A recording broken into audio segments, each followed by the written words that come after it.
안녕하십니까, 홍타쿠입니다. 제가 학원 강사도 하고 있고 지금 교습소도 운영을 하고 있지만 항상 저한테 숙제를 많이 안겨다 주는 그런 학생이 있습니다. 좀 배움이 느린 아이에 대한 이야기를 한번 가져와 봤는데요. 왜 이게 어렵냐? 아무래도 가르쳐 주는 데 있어서 남들보다 평균 이하인 경우를 보통 생각하시면 됩니다. 보통 숙제를 주면은 100%다 해오는 걸로 생각을 하고 못 해오더라도 한두 장 정도를 좀 놓친다고 하더라도 어느 정도 따라와야 되지만은 아예 따라오지 못하고 이해도 못하고 뭐 이런 경우를 저는 좀 어려운 아이들이라고 표현을 하는데, 이런 아이들을 이제 키우고 있는 부모님도 힘드시고, 그리고 그 아이들이 다니고 있는 학원 입장에서도 어떻게 보면 좀 고민인 겁니다. 평균 이하이기 때문에 이 아이들을 위해서 따로 수업을 만들기도 어렵고, 그리고 이 아이들만 따로 봐주자니 그것도 학원 방침에 맞지 않고 좀 여기에 대해 고민을 많이 하실 텐데, 오늘은 제가 겪었던 이야기들을 한번 들려드리면서 좀 도움이 됐으면 합니다. 뭐 배움이 느린 아이라고 하면은 뭐 최근에 경계선 지능 장애 아니면 ADHD 이런 용어가 나오면서 다양하고 구체적이게 된 것 같아요. 그런데 뭐 유튜브를 보면은 좀 이야기가 좀 극명하게 나뉘는 것 같아요. 경계선 지능 장애여도 ADHD라 하더라도 뭐 극복이 가능하다,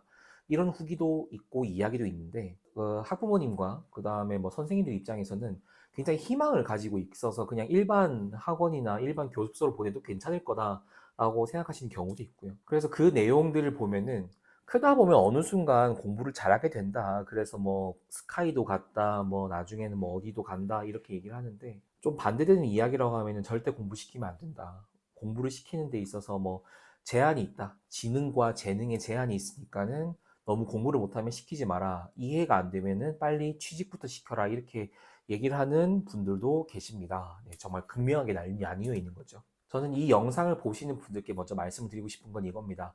저는 처음부터 이제 학생들과 그 다음에 학부모님과 상담을 할 때부터 경계선 지능 장애다, ADHD다라고 소개받고 가르치는 경험은 없습니다. 근데 누가 봐도 평균 이하의 속도를 가지고 있고, 누가 봐도 평균 이하의 이해력을 가지고 있으면, 누가 봐도 평균 이하로 핀트를 못 맞추는 그런 학생들을 가르쳤던 예시를 가지고 왔으니까 저는 도움을 드리고 싶을 뿐이지, 이게 맞다 그르다 이걸 말씀을 드리려고 하는 영상이 절대 아님을 먼저 밝힙니다.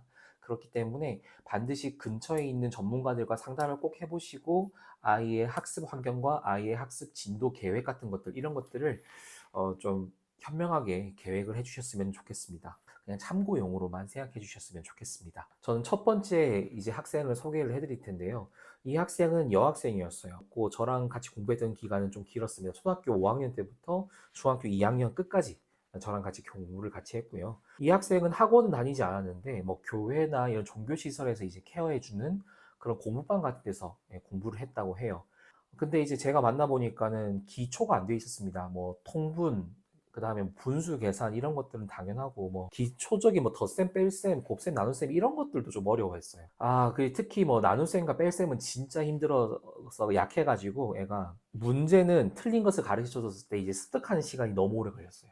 그리고 서술형은 뭐 말할 것도 없겠죠. 서술형 문제는 아예 쳐다보지도 못했습니다. 그래서 이 학생을 저를 처음 만났을 때 이 아이를 얼마나 가르칠지 모르겠지만 중학교 올라갔을 때 80점만 넘겨보자 라는 생각으로 이제 이 아이를 가르치기 시작을 했고요. 저는 수학을 생각할 때 항상 연산은 기초다. 수학을 배울 때 스킬 같은 거나 이런 것들, 뭐 문제 유형 파악 같은 건 나중에 하고 일단은 계산부터 되지 않으면은 문제가 있다라고 생각을 하기 때문에 초등학교 1학년, 2학년 때 배울 만한 그런 암산 문제 같은 것들 위주로 저는 연습을 엄청나게 시켰어요. 이걸 시키면은 수학의 규칙을 좀 찾게 되거든요. 수학을 딴 건 가르치지 않고 이 숫자 계산을 할 때 본인만의 규칙을 찾게 하는 거, 이거에만 전 집중을 했었습니다. 네, 규칙이랄 것은 없는데 규칙이라면 뭐 예를 들어 볼게요. 23 빼기 17 같은 거, 이런 것들이에요. 그러니까 3 빼기 7이 안 되잖아요. 3 빼기 7이 안 되는데 앞에 있는 23이라 그랬으니까 여기 있는 빌려주는 숫자를 빌려줘 가지고 결국은 13 빼기 7 같은 느낌으로 문제를 풀어야 되는 거거든요. 근데 이 아이는 그런 느낌이 전혀 없었어요. 그런 연습도 전혀 안 돼 있고 감각이 전혀 살아있지 않았어요. 연습을 해도 좋아지지가 않았어요. 오래 걸렸어요. 좋아지는 게 보일 때쯤은 한 2, 3개월 하니까 그제서야 약간 보였고, 저랑은 1년 반 정도, 진짜 아까 말씀드렸던 것처럼 1년 반 정도 이 연습만 시켰어요. 중학교 올라갔어도 저랑 연습을 좀 더 했기 때문에 이 아이 입장에서는 진짜 힘들었을 겁니다. 그래서 이 아이는 초등학교 5학년이었기 때문에 초등학교 5학년 진도를 나가면서 저랑 개인적으로 이제 암산을 할 수 있게끔 제가 숙제를 줘서 연습하는 방향으로 했습니다. 양은 하루에 2시간 정도 잡아서 했어요. 저랑 수업하는 거 제외하고 2시간 정도는 연습할 수 있게끔 제가 숙제를 줬습니다. 그래서 평균, 이 아이들 평균 올라온 정도, 이제 아이들 수준으로 올라온 거는 1년 반 정도 걸렸고, 중학교 첫 시험을 치고, 이제 저랑 헤어질 때까지 시험을 한 3번 정도 쳤을 텐데, 80점은 넘겼는데, 85점 이상으로는 쉽게 안 넘어갔던 것 같습니다. 그래서, 어느 정도 한계는 있구나. 그리고 서술형 같은 경우에도 마지막까지도 어려워했어요. 진짜로 어려운 문제들은 잘 못 건드렸습니다. 그러니까 이 아이는 결국 나중에는 특성화 고등학교 선택을 했고 특성화 고등학교에서 상위권이 있었습니다. 참고해 주셨으면 좋겠다라고 첫 번째 학생을 소개해 드렸고요. 두 번째 학생은 남학생이에요. 이 학생은 저랑 중학교 1학년 때 만나서 여름방학 때쯤 만났을 거예요. 중학교 1학년 만나서 고등학교 1학년까지 이렇게 공부를 했어요. 학원을 다니다가 그 대신 학원에서 적응을 못한 거예요. 평균보다 너무 떨어지니까. 열심히 했는데 안 됐었나 봐요. 그래서 이 아이가 처음 왔을 때는 기가 많이 죽어 있었는데 왜 그랬냐면 학원 선생님한테 너무 많이 혼났대요. 너무 많이 혼나서 기도 많이 죽어 있었고 이 아이를 상대하다 보니까 할 의지가 없는 것처럼 보였어요. 그 정도로 무기력한 친구였거든요. 그래서 속도가 느린 것도 느린 건데 제가 직접 가르쳐 보니까 이 학원 선생님이 왜 혼냈는지 이해가 되더라고요. 왜냐면 본인만의 생각에 사로잡혀가지고 제가 더하기 하라 그랬는데 본인 생각에 사로잡혀서 그냥 빼기 하는 거예요. 찍는 거야. 그냥. 이러다 보니까 저도 참기는 많이 참았지만은 많이 혼내기도 많이 혼냈어요. 다그치기도 했고요. 어쩌다 보니까 저는 아이한테 기죽이긴 싫어가지고 화는 나는데 기는 죽이긴 싫어서 공부는 답이 아니다. 공부 못한다고 해서 너 뭐 잘못하고 있는 거 아니다. 공부 말고 다른 길이 있으면 다른 길 찾아보자라고 했는데 공부한다 그러더라고요. 미치는 거죠. 누가 봐도 얘는 공부 안 하고 있는 건데 라는 생각이 제가 막 엄청 가득했는데 나중에 지금 와서 생각해보면 얘는 공부 열심히 하고 있던 거예요. 최선을 다하고 있던 건데 진짜 속도가 엄청 느렸던 거예요. 그래서 저는 똑같은 이야기를 거듭 반복했어요. 저는 이 반복하다 보면 어느 정도 저는 무조건 알 수 있다고 생각하는 게 연산이라고 생각하거든요. 제가 연산을 막 삐까뻔쩍하게 잘하는 게 아니잖아요. 암산으로 막 몇십만 단위, 몇억 단위 이걸 계산하라는 게 아니잖아요. 그냥 기본적인 숫자 계산만 해도 약분, 통분 이것들을 할 수 있으니까. 그래서 저는 똑같은 이야기만 계속 반복했고 1년 좀 넘어가니까는 어느 정도 잘 하기 시작을 하더라고요. 이제 암산을 통해서 이제 계산을 하는 게 이제 평균 수준으로 올라오니까는 그때부터 이제 좀 더 성적을 올려보고 싶었는데 역시나 서술형 문제는 어려워하더라고요. 서술형 문제는 많이 어려워해서 좀 힘들었지만은 그래도 기초적인 문제 위주로 해서 75점은 계속 넘었던 것 같아요. 75점 이하로 떨어진 적 없었던 것 같아요. 제가 맞고 나서는. 75점 이하는 떨어지지 않았는데 그렇다고 해서 정말 어려운 문제 있잖아요. 사고력이 필요한 문제. 그것들을 쉽게 풀어내지 못했습니다. 그래서 75점 정도였던 걸로 기억을 합니다. 그 다음에 마지막 세 번째 학생은 이제 이 학생도 여학생인데 이 학생이 좀 제일 심각했어요. 제일 심각했고 좀 문제가 많았어요. 이게 아까 제가 위에서 드렸던 것처럼 제가 설명하는 것을 까먹는 것도 까먹는 거고 숙제도 안 해오고 제가 그날 가르치면 다음날 만나면 또 리셋이 되어 있어요. 이 학생은 중학교 2학년이었습니다. 이미 어느 정도 머리가 좀 정리가 된 머리가 큰 애여서 좀 힘들었을 수도 있는데 이 학생의 가장 큰 문제점은 알고 있는 척을 하려고 했어요. 내가 알고 있는 척, 이해하는 척 이러면서 계속 본인이 이해했으니까 빨리 넘어가 달라는 요구만 하더라고요. 눈치채셨을지 모르겠지만은 저는 이 학생의 성적을 못 올렸습니다. 결국은 못 올리고 저는 이 학생 2달만 가르쳤거든요.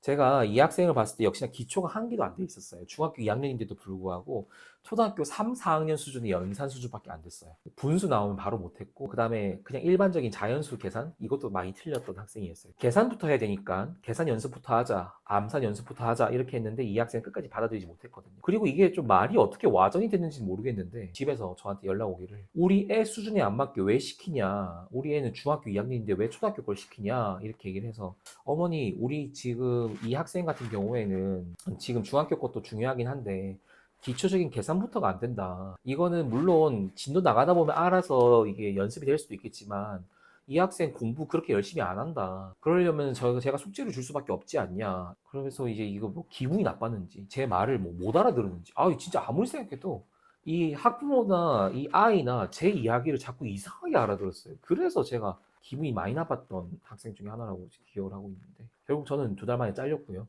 결국 마지막 달에 있는 학비도 돌려달라고 하더라고요. 그래서 돌려줬습니다. 자, 그래서 이렇게 3명의 학생을 이야기를 했는데 이 3명의 학생을 만나면서 저 스스로 생각했던 공통점을 한번 생각을 해봤어요.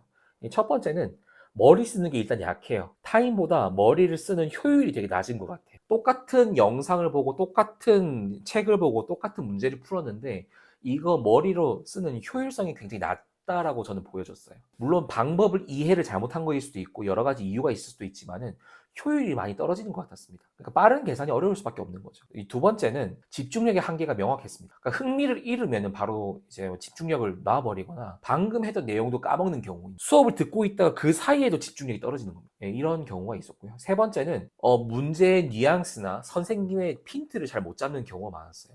이런 아이들의 특징이 뭐냐면 하구 관계, 그러니까 친구 관계도 그렇게 좋지가 않았습니다. 제가 위에서 말했던 세 명 있잖아요.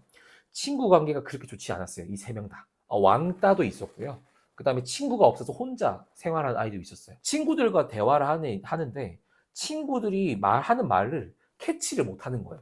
예, 이렇게 핀트를 못 잡는 아이들이 있었습니다. 그러니까 그러다 보니까 자존심만 세고 아니면은 자기 연민에 빠져가지고 공부를 하기 힘든 학생이 좀 이렇게 되어 있다. 그러니까 이런 문제점 같은 것들이 복합적으로 나타나기 때문에 이거 학원이나 선생님이 과외 선생님 입장에서는 진짜 가르치기 쉽지 않을 거고 혹시나 잘 가르치시는 실력이 있다 하더라도 이 일정 점수 이상으로는 올라가기 어려운 아이들이지 않나라고 말씀을 드리고 싶어요.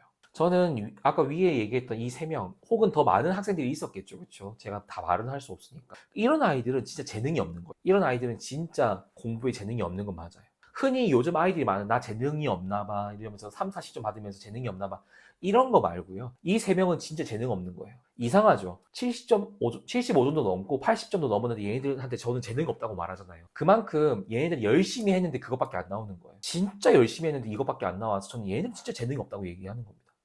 본인 생각을 좀만 더 해보면은 이 본인들이 진짜 힘들 거거든요. 계산도 느려. 학원이나 선생님들 막 달달 볶아. 그러고 나서 결과도 좋지 않아. 자퇴 안 하는 게 용하죠. 이런 애들은 진짜 학부모님도 그렇고 선생님도 그렇고 가르치는 게 진짜 쉽지 않을 겁니다. 별거 아니지만은 저는 이 아이들 가르치면서 성적이 오른 케이스라고 하면은 제가 이렇게 가르쳤으니까 한번 참고만 해주셨으면 좋겠어요. 첫 번째는 반복해주세요. 두 번째는 차분하고 길게 봐야 돼요. 부모님과 선생님들은 오랜 시간 인내를 해주면서 기다려줘야 됩니다. 어쩔 수가 없습니다. 세 번째는 학생과 학부모가 둘 다 개선할 의지가 있냐가 중요해요. 이거는요, 공부는 상위권에 있는 사람도 그렇고 중위권, 하위권도 마찬가지겠지만 의지 차이가 있다고 저는 그렇게 많이 얘기하잖아요. 네, 이것도 마찬가지입니다. 내가 계산 실력이 느리니까 일단은 처음부터 다시 연습을 해보자 라고 하는 의지가 있어야 돼요. 그리고 이 아이들을 가르치는 학원 강사님들과 과외 선생님 열심히 잘하고 계시겠지만 약간의 팁이라고 하면은 저는 설명부터 모든 숙제 설명도 다 심플하게 했어요. 싹 다 심플하게 했어요. 뭐 이건 돼, 이건 안 돼, 이렇게 길게 설명하지 마시고요. 짧게만 설명하세요. 짧게 설명하는 것을 반복시켜 주세요. 그러면 일단 연산은 따라올 겁니다. 서술형 중요해요. 책도 읽히게 하는 것도 중요하고 다 중요한데 적어도 연산은 짧게 설명해주고 짧게 과제를 제시해주세요. 그러면 어느 정도 따라올 겁니다. 그리고 여기서 좀 중요한 거, 아이들이 아까 집중력도 모자란다 그랬고 생각의 용량도 제가 적다고 얘기했잖아요. 그렇죠? 집중력을 뺏고 시간을 뺏는 것을 싹 다 없애주세요. 이거는 부모님이 많이 도와주셔야 됩니다. TV 때문에 시간을 많이 뺏는다, 집중력도 뺏는다, TV 없애세요. 진짜 과감하게 TV 없애시고요. 스마트폰도 없애셔도 되고 컴퓨터도 없애셔도 됩니다. 진짜입니다. 만약에 진짜 공부할 의지가 있다라고 하면은 아이들 시간을 뺏고 아이들이 멍하게 가만히 바라만 보고 있는 그런 것들을 없애주셔야 돼요. 그러지 않으면은 집중력이 저하될 수밖에 없어요. 어쩔 수 없어요. 평균인 아이들도 이렇게 집중력이 떨어지는 그런 요소가 있으면 얼마나 힘들어합니까? 하물며 평균보다 낮은 머리 회전 능력을 가지고 있는 아이들이 얼마나 힘들어하겠어요. 집중력이 방해되는 것들은 싹 다 없애주시는 게 좋습니다. 제가 첫 번째 말했던 그 여학생 이야기를 해드릴 건데 이 학생이 성적이 잘 나온 이유가 뭐였냐면 집 안에, 그러니까 자기 공간, 방 안에 들어가는 순간 모든 전자기기가 한 개도 없었어요. 그때 그 어머니가 TV를 없애셨거든요. 아직도 기억납니다. TV 없애셨어요. 아빠가 TV 되게 좋아했거든요. 맥주 마시고 TV 보는 거 되게 좋아했는데 아빠도 정신 차리고 TV 없앴습니다. 그냥 집안에 아이가 좋아하는 거 싹 다 없앴어요. 공부만 바라볼 수 있게끔 했어요. 본인이 하고자 하니까 이건 됐었어요. 그냥 전교 1등처럼 했지만 결국 85점 이상은 못 받았어요. 그럼에도 불구하고 이 아이는 특성화고등학교 가가지고 좋은 대학 갔습니다. 괜찮은 대학 갔어요. 진짜 처음 만났을 때 이 아이는 절대 대학 못 간다라고 부모님도 막 포기한 상태였고 막 그랬는데 이 아이뿐만 아니라 많은 아이들이 반복하다 보니까 어느 정도는 됐어요. 이거를 아이들한테 한번 적용을 시켜보면 어떨까라고 말씀을 드리고 싶었고 포기하는 아이들이 좀 줄었으면 하는 마음에 이렇게 말씀을 드려봅니다. 제 이야기가 정답이 아니라고 거듭 말씀을 드리고 있죠. 제 이야기는 정답이 아니에요. 저의 경험담을 이야기해 드렸으니 좋은 결과가 있었으면 좋겠고 도움이 됐으면 좋겠습니다. 오늘 영상은 여기까지입니다. 다음에 좋은 영상으로 돌아오겠습니다. 감사합니다.